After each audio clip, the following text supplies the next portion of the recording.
Hello and welcome to Your Inner Journey weather forecast for the week of October 3rd through October 9th, in which we utilize archetypal astrology to help you understand the qualities and the themes that may come up in your psychedelic journeys this week and the psychedelic journeys of your clients and how to navigate them.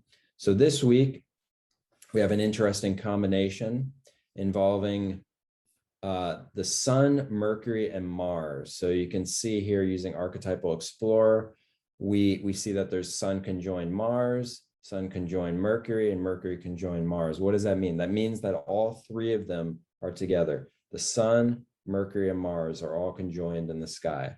And so how will that show up in our psychedelic journeys? So the Sun is associated with our central sense of identity, as well our energy level, our core energy, our signature energy, our sense of conscious personhood, and our sense of kind of life purpose.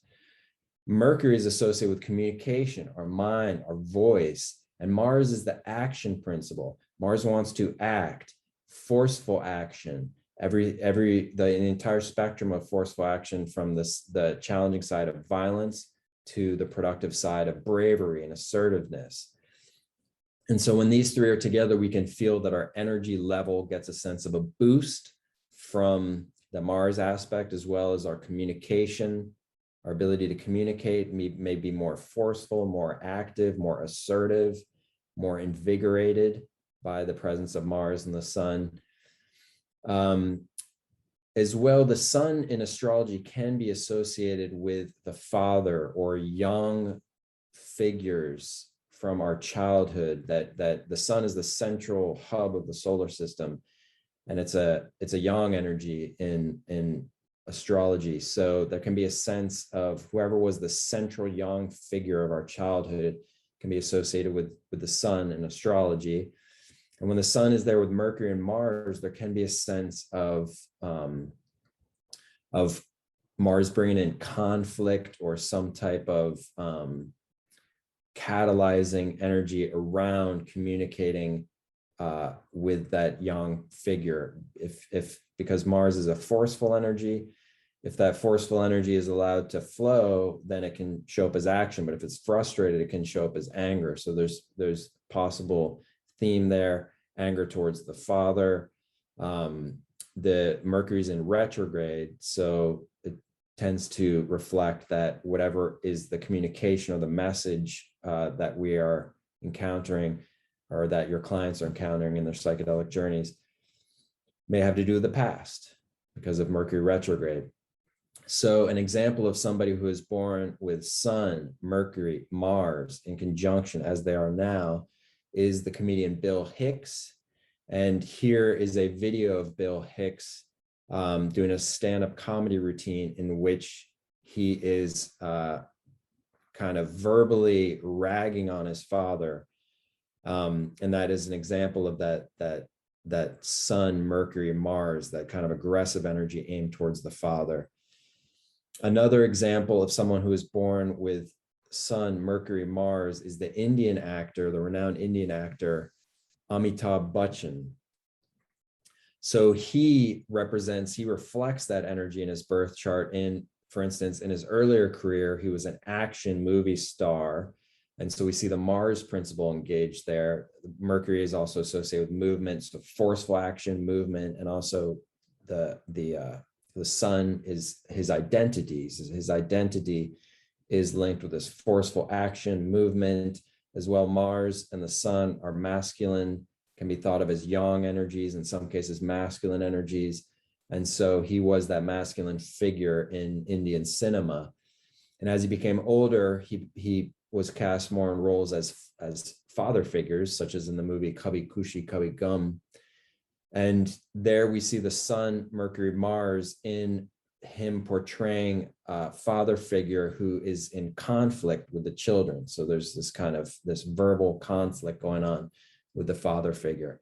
So again, reflective of themes that we might encounter at this time during this transit.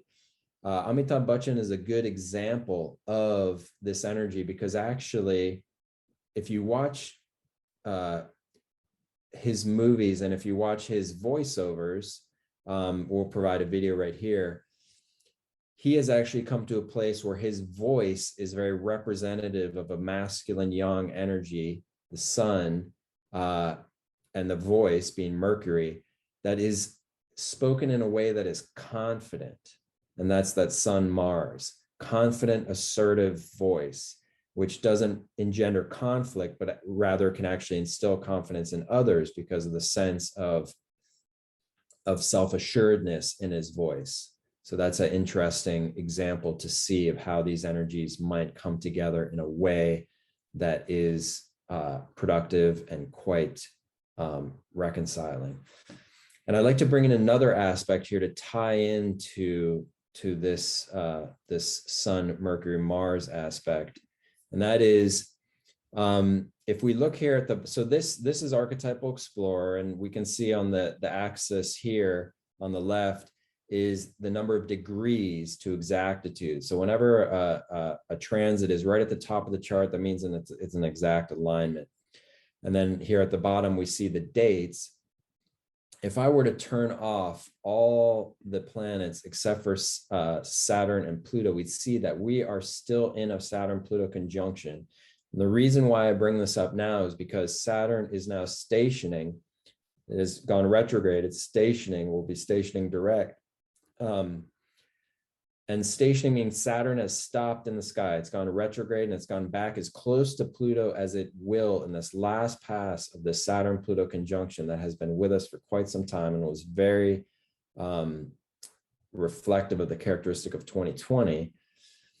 And so it's the last pass, and this is these 2 weeks, the coming week and the next week, are the closest that it will be to Pluto, which is the tightest that it will be in that alignment, before again stationing direct, moving forward, and then we will no longer be in a Saturn-Pluto time. But this is, of the last pass of the Saturn-Pluto time, the most intense alignment, the tightest alignment.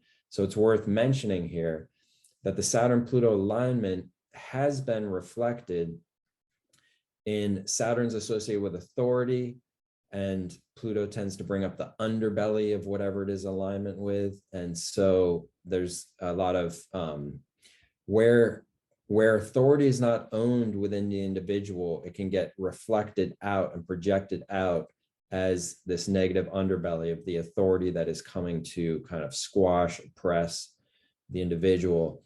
We've seen a lot of those themes in 2020, 2021, and even before, during this entire transit. When a transit comes in due to retrograde motion, it has usually about 3 passes in which the transit becomes tight. And the hope is that during the last pass, we've learned the lessons, we've dialed in the energies, and we've kind of integrated them in a way that is honoring of our life and our path and our collective. And so while there still can be seen a kind of a projecting outwards of negative authority out into the world and onto others in just about every quarter, we want to think about this Saturn-Pluto as a time to really get in touch with our sense of inner authority, because actually we determine our reactions to everything. So once data enters into your body, whether through your eyes or your ears or sense of touch or taste, whatever it is, we actually assign the quality to it. We decide whether it's good or bad. It's oftentimes unconscious in most people, that decision-making process, but it is. So the world as such is actually kind of coming at us just as neutral data, which we then assign designations to once it enters into our system, whether it's good or bad. So we're actually the authority. We're the final authority in our own experience, whether we're conscious of that or not.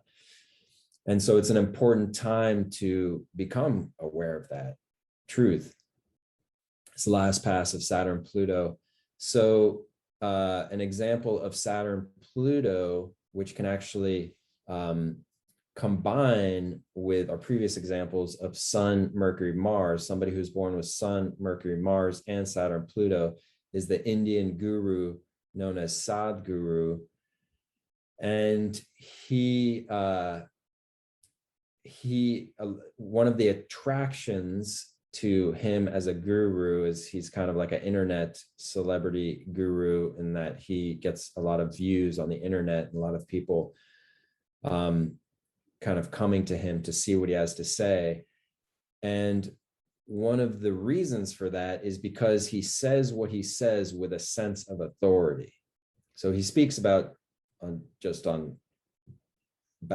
everything in life. There isn't any specialization there, but the manner of speech is conveyed in a way that carries authority to it, carries weight to it, that actually brings a sense of kind of confidence, and it is sort of reconciling for the listeners because it instills confidence.